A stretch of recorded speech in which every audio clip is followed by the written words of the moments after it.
and given an appropriate shape and form.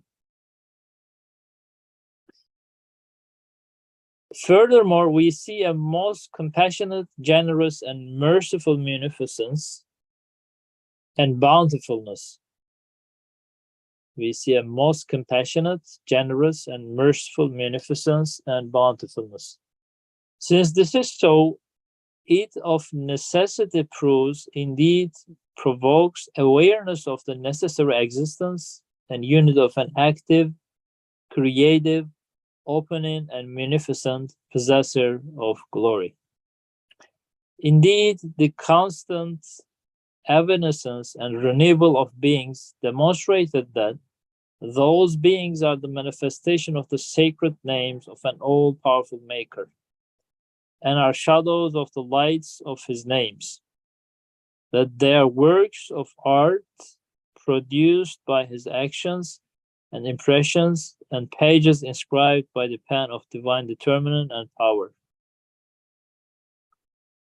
that they are mirrors reflecting the beauty of his perfection, just as the owner of the universe proves this mighty truth and exalted degree of the affirmation of his unity with all the scriptures and sacred books that he has revealed. So have the people of truth and the perfected members of the human race proved it through their investigations and discoveries. The universe too points to this degree through the unceasing testimonies of the miracles of art, wonders of power, and treasuries of wealth that it displays despite its impotence and poverty. That's to say, the scriptures and books of the eternal witness and the investigations and unveilings of the people of witnessing and the orderless states and wise and purposeful functions of the manifest world are united in their agreement on this degree of the affirmation of divine unity. Those who do not accept a single one of unity, Wahid Ahad, therefore must either accept innumerable gods, or else, like the foolish sophists, deny both their own existence and that of the universe. Okay.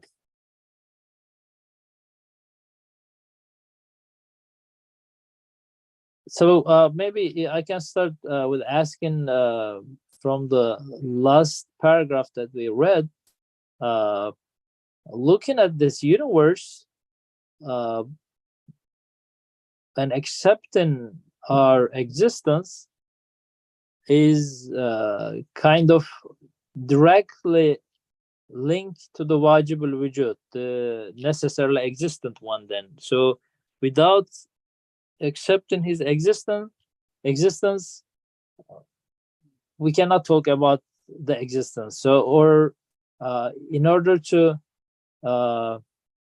deny a creator, there's no other way that we just deny our own existence. Or I don't know, maybe I'm making it more complicated, or I'm trying to rephrase what I understand. So I cannot deny the existence of the creator unless I deny myself, right? So this is what Ustad said.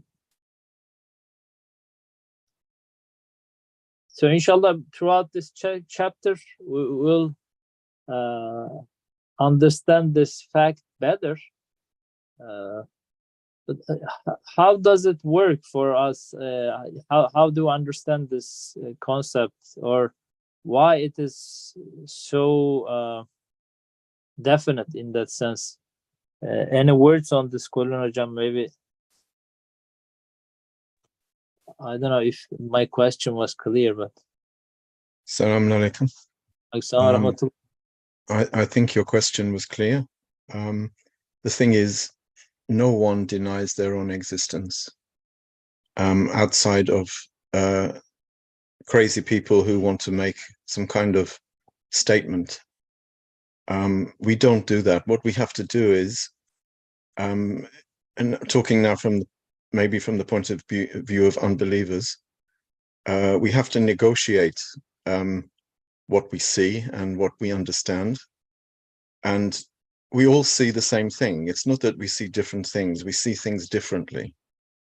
We all see all of this activity, and we see also the order, and we see the wisdom. We see everything. Everyone sees the same things, but clearly, if you are invested in the self, and you have no wish to submit to your owner, who you may or may not know, but you certainly accept, everyone accepts that something or someone brought us into existence. And you mentioned Wajib al-Wujud. We see the wise activity, we see the order, and we see the wholeness in creation, we see the holism in creation. We know, because we have it in our colloquial language, in idioms such as too many cooks spoil the broth, we know that 10 people in a kitchen, all acting from different recipes, will come up with something monstrous, something that's inedible at the end. So we know that there is a oneness and a unity in the creation, but we tend to distribute all of the attributes that we see among the things themselves.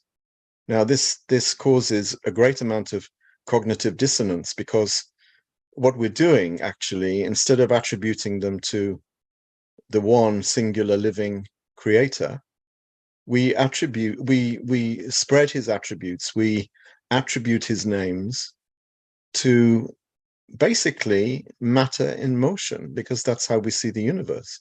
The materialist sees the universe as matter in motion.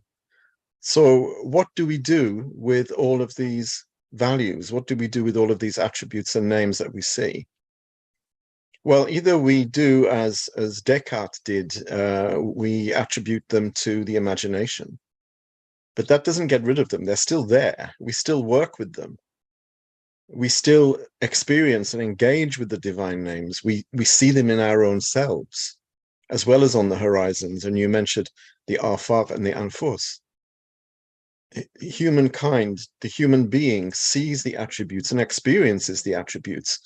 And every human being knows that these are not imaginary. Whatever the philosophers say, these are not imaginary, these are not subjective. They actually exist.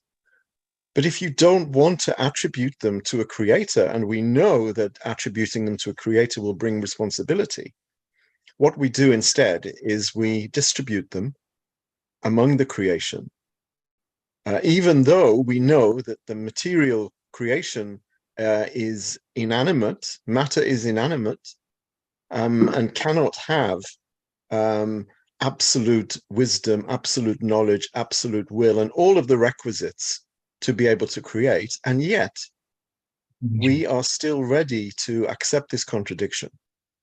And what we do to ease our own anxiety is we anesthetize ourselves. We don't talk about it. It becomes subsumed under this general day-to-day sameness of our worldly existence. And we busy ourselves with the world. We incline towards the world so that we don't have to think. That's how we basically deal with this contradiction. In other words, we accept the existence of the attributes, of God's attributes, but we don't attribute them to him. And this is what comes to me from reading this. Thank you. Fatabi, any remarks at this point? I mean, La ilaha illallah starts with the denial, right? There's no God but Allah. And like, it's not a simple denial. And we're not saying that we love Allah so much that we won't accept any other gods. It has very, very deep meanings in it. I mean, we say that because his creation in the universe, I mean, makes us say that. And like throughout reading this part, actually, we're gonna observe how deep it goes, because the upcoming phrases all helps us observe the depth of the meaning of La ilaha illallah. For example, the second wahdahu, he is one, so there can not be any other God. Or he has, and third phrase is La sharika lah, he has no partners, so he is one. And like we're gonna inshallah read those, and then we're gonna see that like La ilaha illallah is not a simple phrase. It has very, very, very deep meaning. And that's why in a hadith it is mentioned that the best word comes from the Prophet himself, and all the other prophets who came before him is La ilaha illallah. So like it is the best phrase, and it explains a lot. It has a lot of depth. It is the reason of our creation to understand this phrase, actually.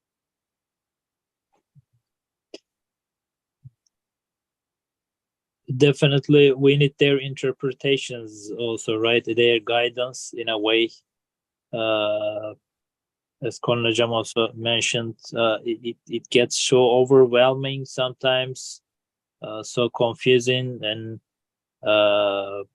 even though every day, obviously, we're exposed to the countless ayats, signs and evidences of Almighty Creator, we are kind of lost in a way, and have difficulty to find our ways. And as Ustad also mentioned here, the messengers and the guided people mostly assists us in this adventure, in this struggle, in a way. Otherwise,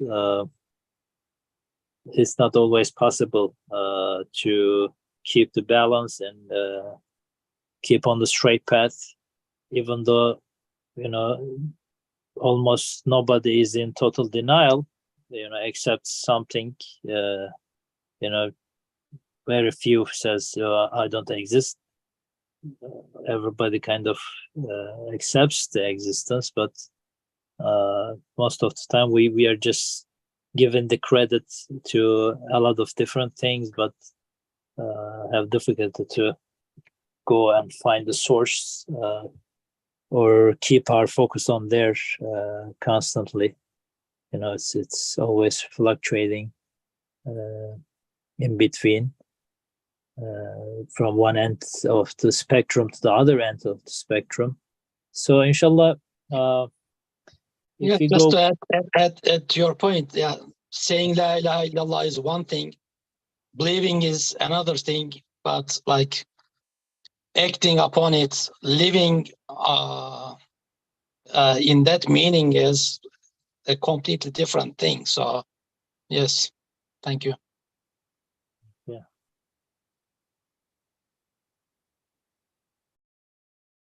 So the one thing that took really my attention here, when we look at the universe, this is an ongoing creativity, and it is also which is mentioned in the very first paragraph, a most compassionate, generous, merciful, magnificent bountifulness.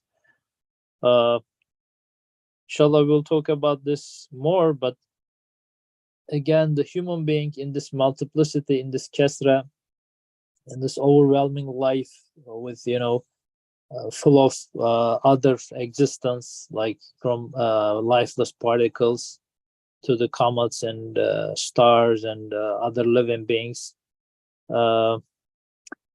we see this, we observe this, we wanna, we breathe this, but eventually, I don't know how come, but we end up, as Kornajan mentioned, just attribute these whole existence to just motion of the particles. So is it sometimes difficult to observe it, or how come we can deny all this generosity, mercifulness, just even right in Surah Al-Rahman, Allah subhanahu wa ta'ala asks us directly this question. So it's not just, something like lifeless, just emotion, it is emotion, not just motion of particles. Can I just say something about that, please? Please. You asked how can this happen? Yes. Why do we not see?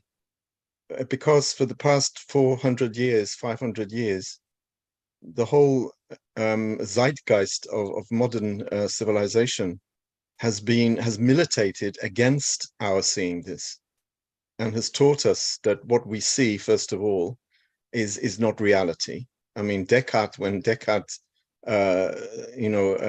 said that everything that you cannot measure is an illusion. And this we've been worked upon by our education systems. Our education systems are materialistic. They are basically atheistic, even though they may agree, they may pay lip service to the idea of a creator, but it's not a creator who is actually of any importance. They were very clever. After the scientific revolution, they didn't get rid of God. They kept him for emergencies, basically. They kept him there, basically for crowd control. But he's a God that doesn't have really anything to do with the day-to-day running of creation. Newton talked about a mechanistic universe, and that has set the seal really on our being able to see things as they really are.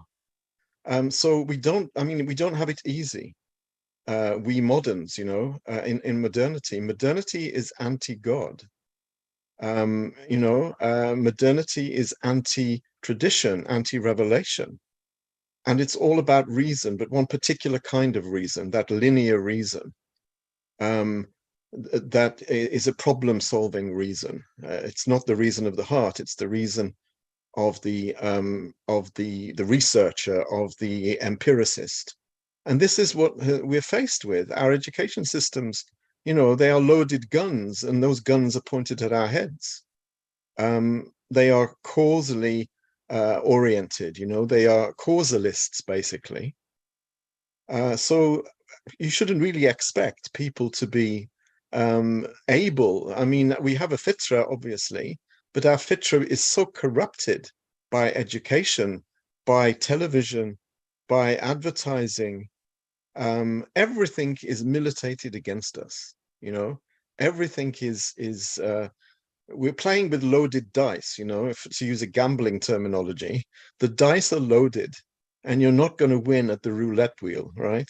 You're always going to lose. It takes a very, how can I say, a very brave person to speak out against this publicly.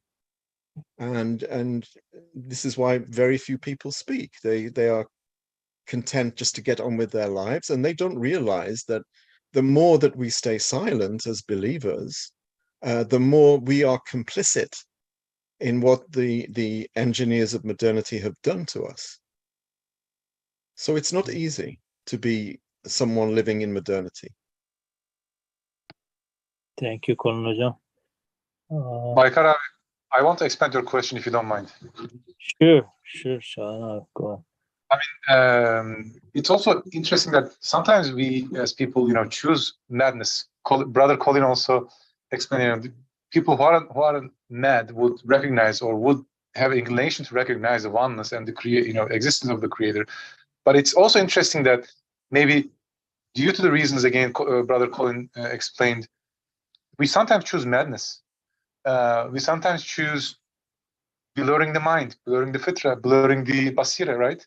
I don't know, maybe that's also existential problem of the human, or is this the consequence of the choices that we made in the modern era? I would like to hear the thoughts about that question, of respectable panelists.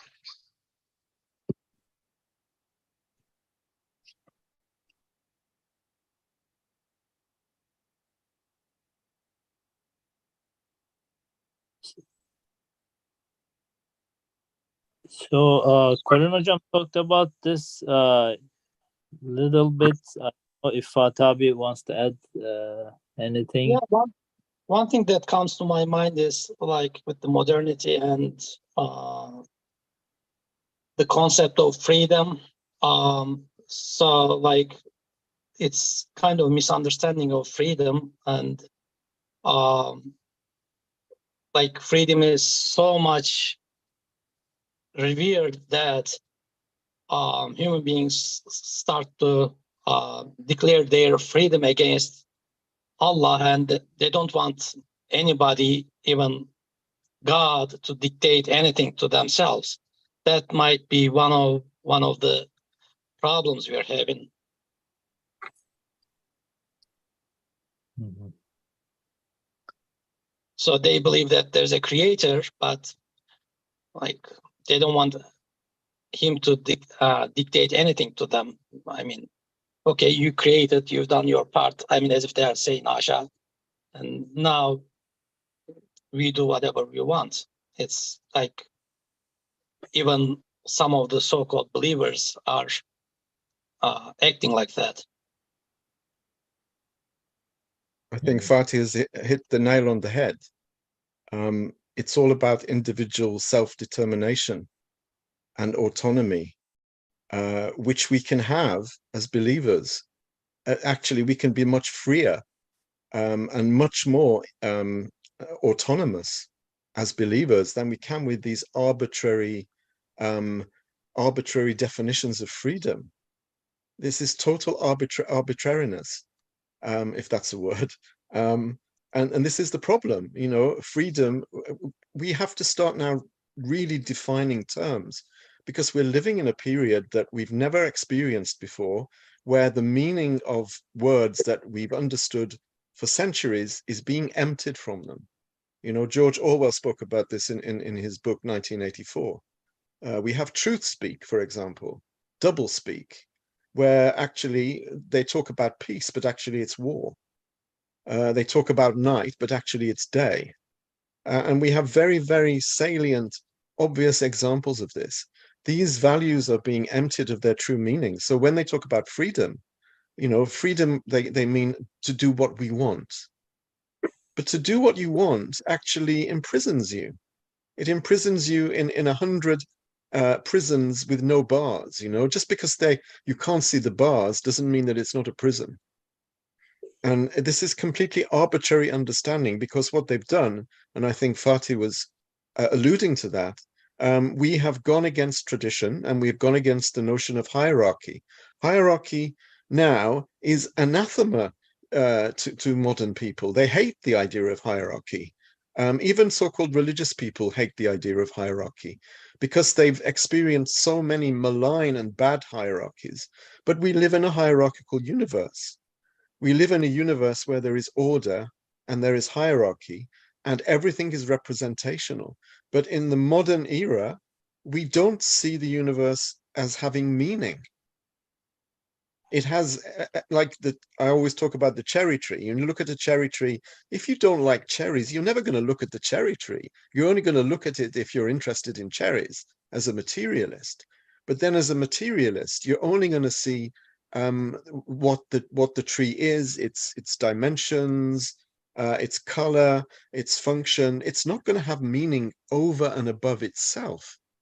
And this is where our civilization differs from every civilization that's preceded us. The universe is meaningless.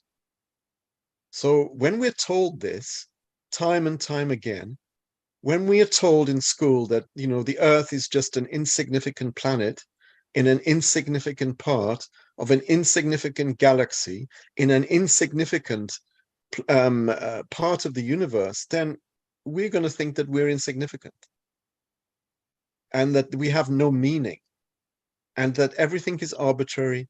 The universe is the result of an explosion, and somehow order came out of chaos, but that order doesn't have an owner.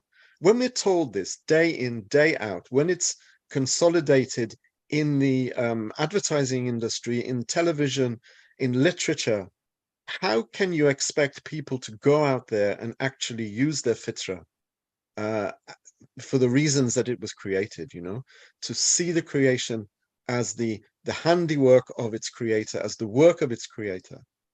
We are hampered and we are, in a sense, handicapped from the very beginning. From the moment we set foot in school at the age of 4, at least in Europe, or 5 or 6 or 7 anywhere else, they start the brainwashing process, the indoctrination process. So we give our kids to strangers to educate, and then we wonder why they suddenly become materialists or atheists, or they choose some other religion. And by religion there, I mean they choose some other worldly faith, socialism or communism or the green movement or whatever. We shouldn't be surprised. So I'm going back to Baikar's original question, which interested me. He said, how come we don't see these things? How come we don't see the world as it really is? I think, for someone to see the world as it really is, it's quite rare these days. Well, now it sounds very dramatic to me, because making all these analysis, in global scale, and seeing the larger picture is kind of becomes harder and harder for a modern mentality, modern man. Whereas, Ustad just, basically always talks about this in the first words, about accepting a ruler. Second world, again, acknowledging the hidden ruler. The third word, becoming his soldiers and going under the orders. If not, the second guy looks free, and he just, for the sake of freedom, choose the not being under arms, but his soul and his heart is crushed under all this burden. So it's becoming maybe harder for the modern man, but this is just the very basics of our existence. To understand this, it's the most fundamental maybe issue for us. So it's very I don't know, hard to. It's hard, but we shouldn't despair, right? Because there are over 20 people now who have come today to come together to read this text that you've read for us and to talk about it. So there is hope, And as Ustad says, those 26 individuals, they don't make the number 26. They make 26 ones in a row, which is, several billion in a sense. So the potential power of these people coming together to understand this, and then to go back to their homes and their families and to talk about these things, there is hope. We shouldn't despair. I mean, Ustad says quite clearly that our position is 100 times worse than that of Yunus alayhi salam when he was in the belly of the fish. And this has struck me a lot. We have terrible odds ranged against us, but also one move towards Allah in this day and age is 100 times more meritorious than at the time of Yunus alayhi salam.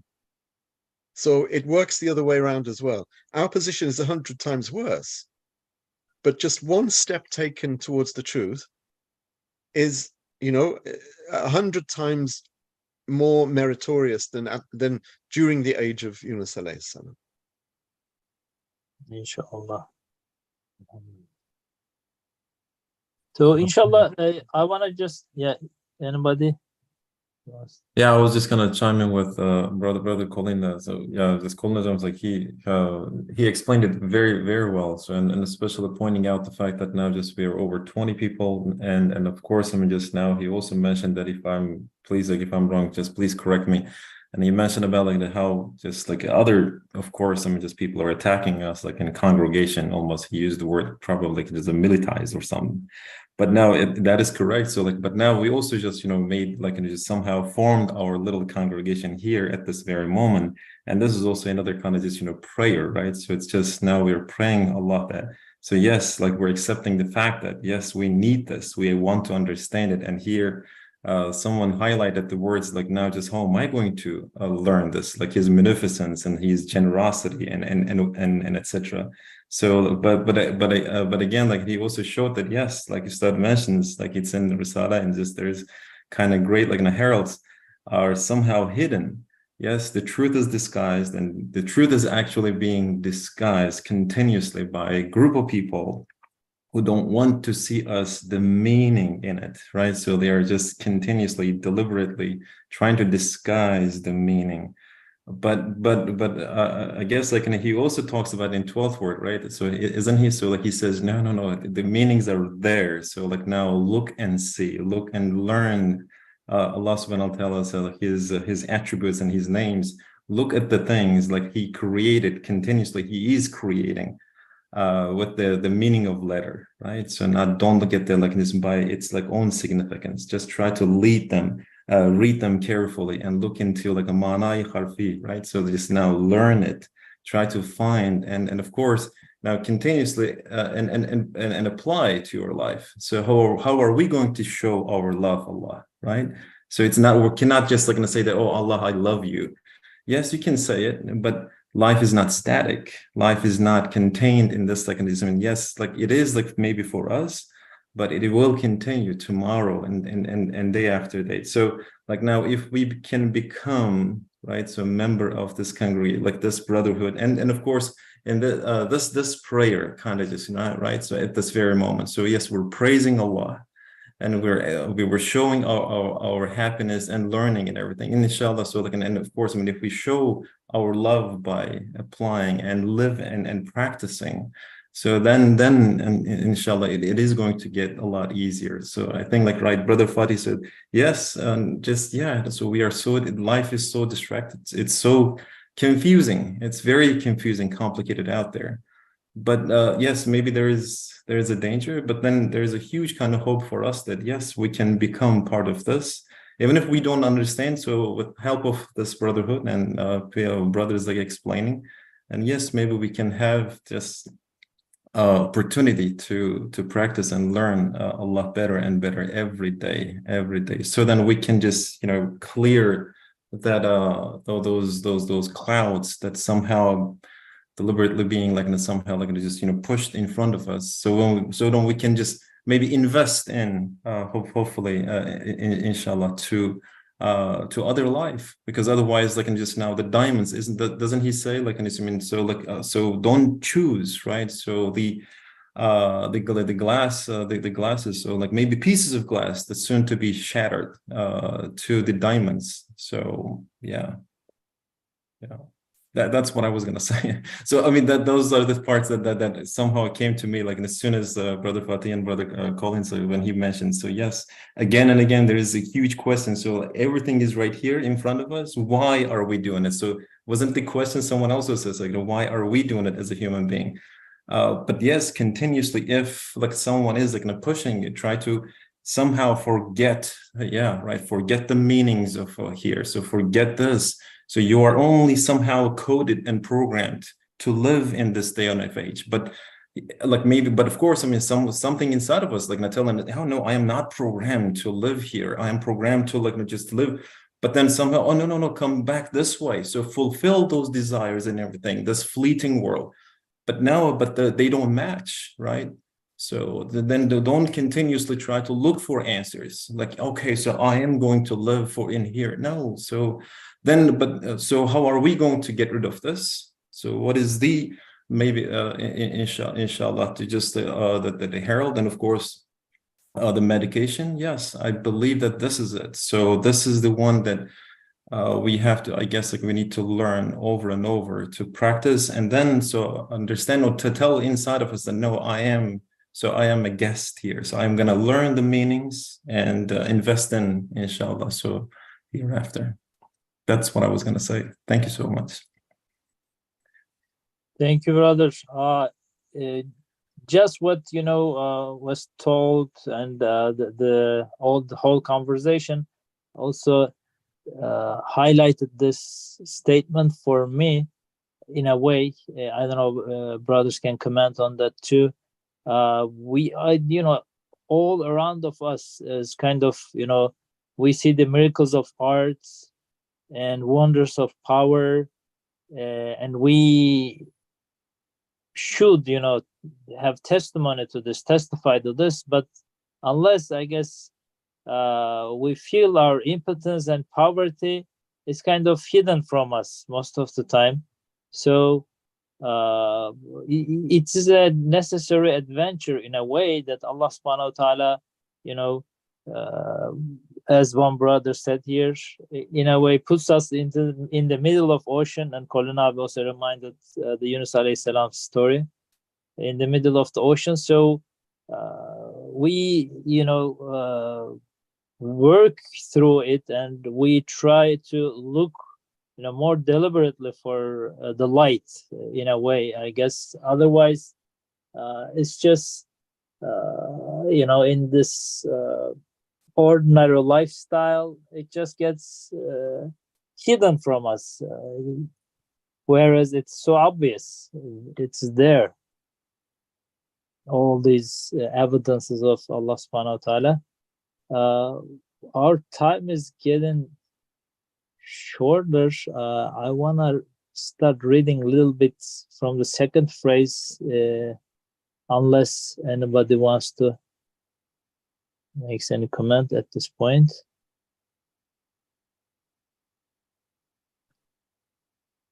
Bismillah, the second phrase, wahdahu, he is one. This phrase demonstrates an explicit degree of the affirmation of divine unity. A convincing and comprehensive argument proving it as follows. It is as follows. When we open our eyes, when the universe fastens our gaze on its face, the first thing to attract our attention is a universal and perfect order. We see that there is a comprehensive, sensitive equilibrium. Everything exists within a precise order and delicate balance and measure. When we look a little more carefully, a continual ordering and balancing strike our eye. That's to say, someone is changing the order with regularity, and someone is changing the order with regularity and renewing the balance with measuredness. Everything is a model and is clothed in a great many orderly balanced forms. When we study it even more closely, a wisdom and justice appear behind the ordering and balancing. A purpose and benefiting are considered. A truth, a usefulness are followed in the motion of everything, even the minutest particles. When we study it with even greater attention, what strikes our conscious gaze is the demonstration of a power within an extremely wise activity, and the manifestation of a comprehensive knowledge that it encompasses all things together with all their attributes. That's to say, the order and balance in all beings show us plainly a universal ordering and balancing, and the ordering and balancing shows us a universal wisdom and justice, and the wisdom and justice in turn show us a powerful knowledge. That is, it is apparent that behind these veils is one powerful over all things, who has knowledge of all things. So I want to stop here and ask a question. I guess denial of order and balance and equilibrium is kind of denial of all the sciences and human observation. So nobody can do that in a way. But where we fall in a pit is more like, okay, it just happened once in a time and then it goes on like that. But here Ustad kind of closes that door, because he's kind of obviously underlining and taking our attention to the ongoing activity, where last week I guess Koran Hocam was mentioning when we were talking about some names of Allah subhanahu wa ta'ala. But here also he specifically take the order and balance, the equilibrium, but it is an continual ordering and balancing. So it's not just happened million years ago, just randomly, and then goes on like that. But in every second, every part of the universe, it's obvious that there, the sensitive equilibrium and the order.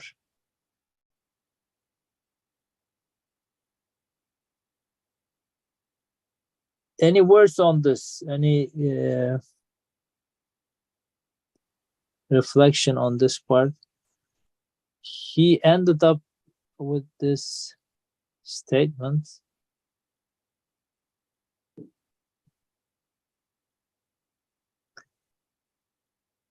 So that there is a continual change and transformation, a switch, but in that we can see this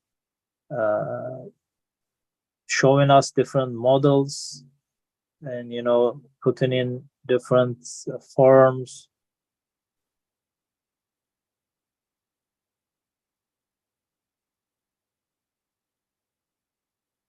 Any words on this, Fatih? We didn't hear you. Just one thing Ustad mentions a couple of times here is there is wisdom and justice behind that order and balance. So like there can be an order, but sometimes there is no wisdom behind it, or there is no justice behind it. I mean, the fact that we see wisdom and justice behind that order shows us that there's a purpose behind that ordering. Mm-hmm. So I mean, it's not just a simple ordering or balancing.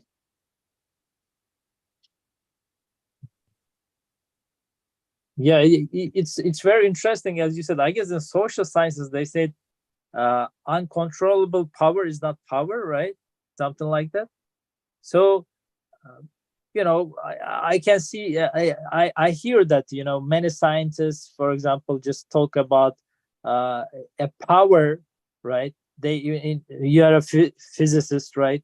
They always make calculation of this powers and balance of the powers. But if it is not directed or balanced in a way or order, it just distracts, right? It's not gonna make anything constructive. And in a continual form, never, right? it never happens like that. And it happens like that if you say it happens like that, and you happen to be a scientist, because scientists are the new sorcerers. They are the new priests. So when a priest in your religion of scientism tells you, yes, this is what happens in science, 99% of the congregation will accept without even thinking. Mm-hmm. So when your priest speaks, people believe. We know it's rubbish. We know it doesn't make sense. But this is the religion at the moment. And the scientists, the materialistic scientists, are the Sahir, you know, like in Pharaoh's Egypt, the sorcerers. So again, you know, they are the ones who rule the show at the moment.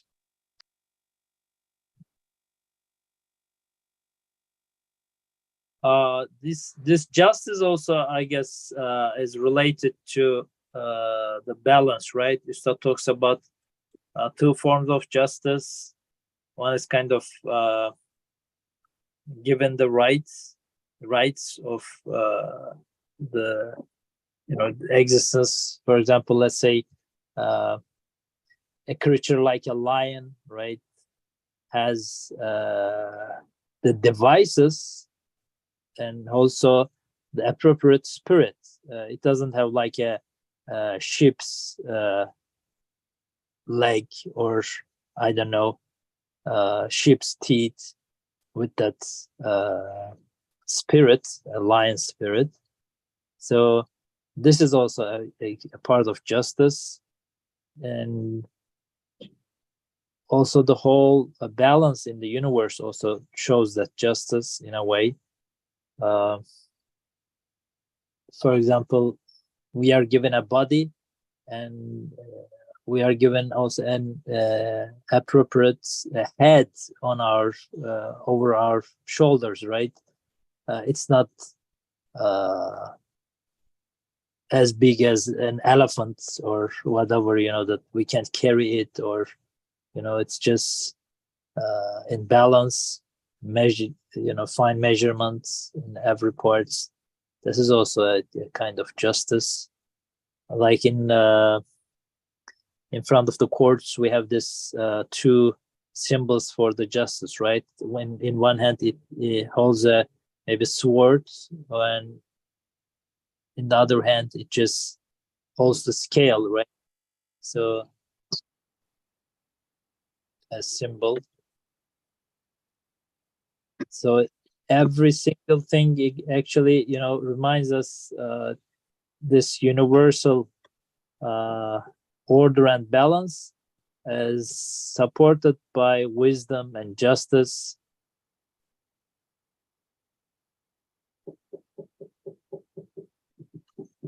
So, Michael, if you don't mind, I'll bring in an anecdote from Richard Feynman. Okay. Would you mind? So, I mean, probably many of you know Richard Feynman is one of the most famous physicists of the last era, and he has been also an acknowledged physicist teacher. He's a very, I would say, animative figure, and he has books which has been followed, which has been studied with many MIT students, or among MIT students, and also beyond, and I would definitely appreciate his technique. He's very applied, he's very pragmatic, and basically overall, from a scientific perspective, he's a very well respected person and a teacher.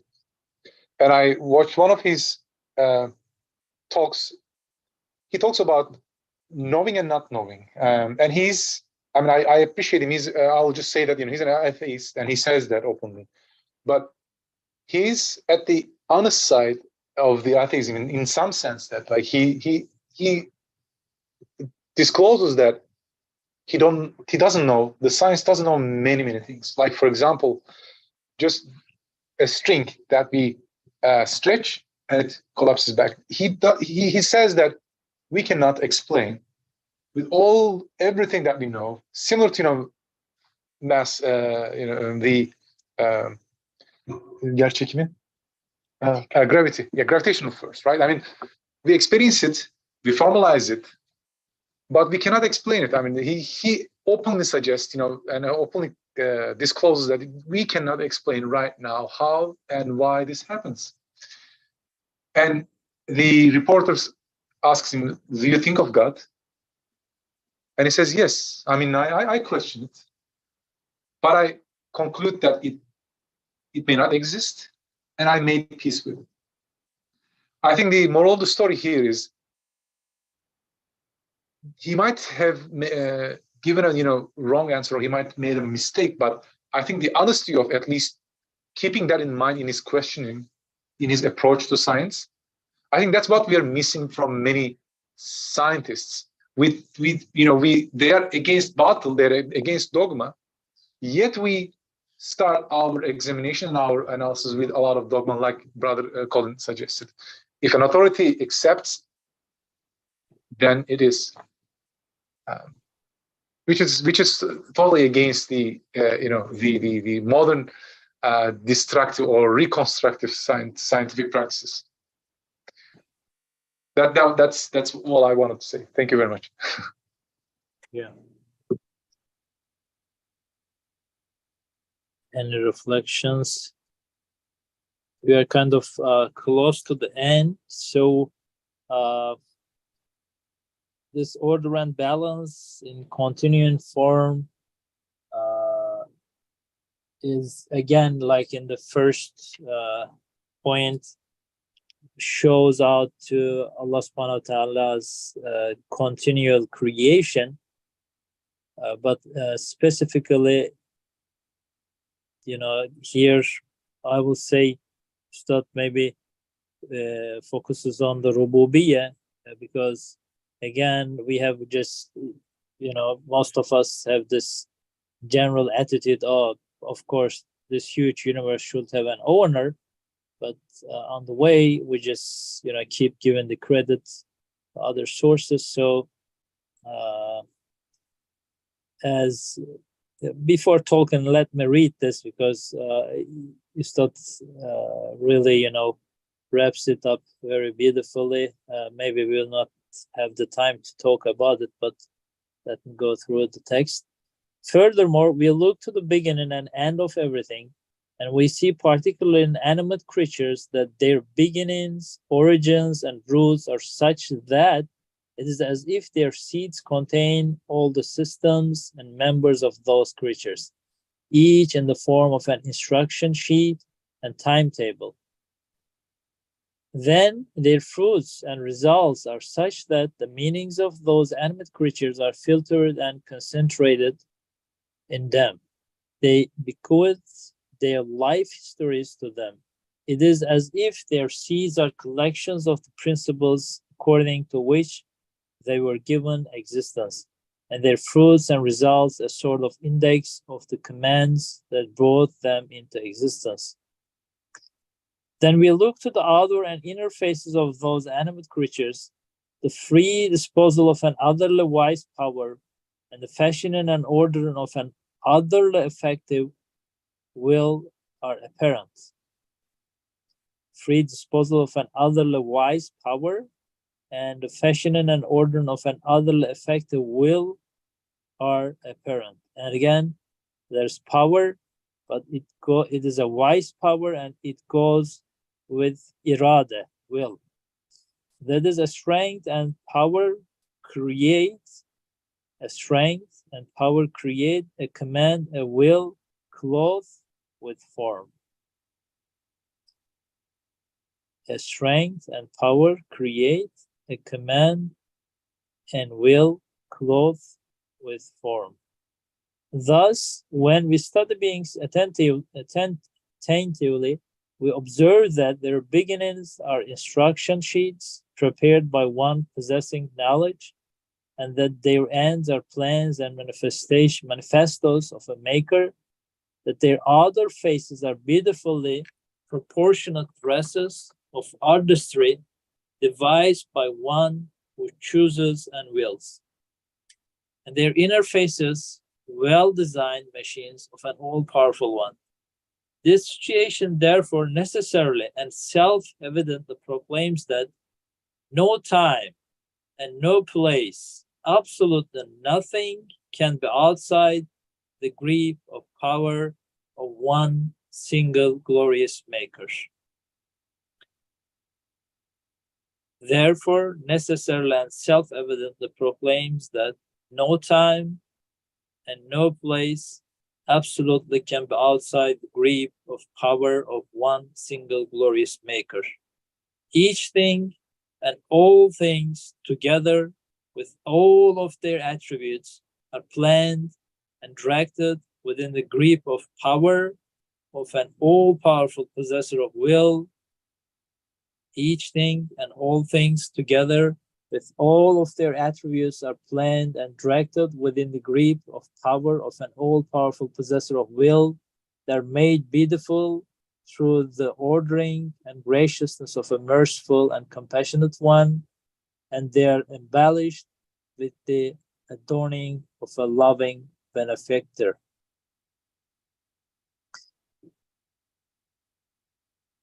I want to stop here, inshallah. We can continue reading for the next week. Any closing remarks before we end the session? Just a quick one about procedure. I mean, if people want to ask questions and contribute, what do they just put their hand up, or can they just start speaking, or how is it? Yeah, they can put their hands up. Maybe I missed anybody. No, I didn't see any hands go up, but I mean, I'm just asking for a general question. They can also put in the chat part. And I guess, since the group gets sometimes crowded, we don't give just, Yeah, that's understandable. That's understandable, yeah. But people can raise their hands.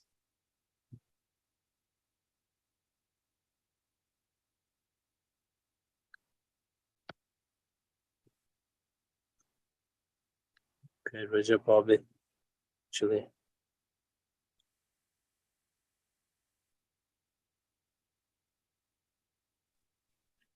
Hello. Yes, please go ahead. Yes, you can hear me, right? So, just a few comments about the last part. In fact, the last heading. This is the unity. In fact, before it is going to Allah subhanahu wa ta'ala, it goes to the creation. In fact, we should firstly understand from that point of view, because when we talk about, this unity, wahidiyah, in fact, we have to focus on the creation, the whole creation, and then we should understand that one. I mean, this is before it goes to the God, it firstly goes to those creation, because all of the unity of these things, I mean, their cooperation, maybe they're giving birth to another, and this kind of relationship. I mean, in fact, it is very complicated relationship. It is not very simple relation of chains, in fact, but complicated one, like a network, or maybe even more complicated. Because of that, people get very much difficulty in understanding this one. So at this point, the main problem starts. In fact, I mean, general the modern methodologies of the sciences focus on the points that are the legacies of the past, because they fought very much on the epistemology, or how to make knowledge, how to create knowledge. They came to different conclusions, and in the end, they decided over new things, especially together with Immanuel Kant. He dramatically changed the nature of the methodologies, in fact, in epistemology. And in that case, he changed the object-subject interaction into giving priority to the subject. I mean, however they perceive the object, I mean, this is what the reality is, in fact. I mean, they understood in that way. This was brought by important developments in the past. But another point is that the new methodology came with, very concrete things. You have to start from the concrete things to go up to more wider things to understand the things, the whole things, I mean, in the world. We say it creation, but they don't say that way. The main problem here is that what we understand from this unity is not based on methodology, but it is somehow based on intuition. I mean, we cannot work our methodologies at this point.